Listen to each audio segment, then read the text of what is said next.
Good morning from the heart. May 1st, compare the sinner and the righteous.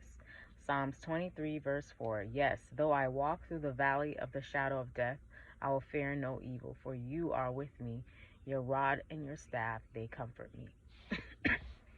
We often hear the life of Christians described as being filled with trials, sadness, and sorrow, with but little to cheer and comfort, and the impression is too often given that if they should give up their faith and their efforts for eternal life, the scene would be changed to pleasure and happiness. But I have been led to compare the life of the sinner with the life of the righteous.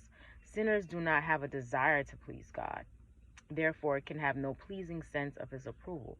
They do not enjoy their state of sin and worldly pleasure without trouble. They feel deeply the ills of this mortal life. Oh, yes, at times they are fearfully troubled. They fear God but do not love him. Are sinners free from disappointment, perplexity, earthly losses, poverty, and distress? Oh, no. In this respect, they are no more secure than the righteous. They often suffer lingering sicknesses, yet have no strong and mighty arm to lean upon, no strengthening grace from a higher power to support them.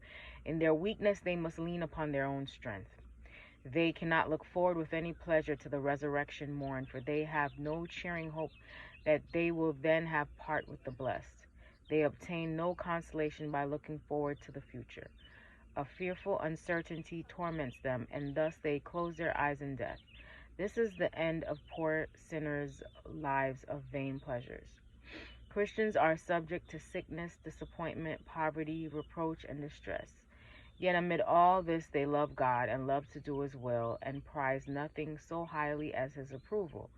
In the conflicts, trials, and changing scenes of this life, they know that there is one who understands it all, one who will bend his ear low to the cries of the sorrowful and distressed, one who can sympathize with every sorrow and soothe the keenest anguish of every heart. He has invited the sorrowing ones to come to him and find rest. Amid all their affliction, Christians have strong consolation, and if they suffer a lingering, distressing sickness before they close their eyes in death, they can with cheerfulness bear it all, for they hold communion with their Redeemer. Hope you have a great day today. Live from the heart.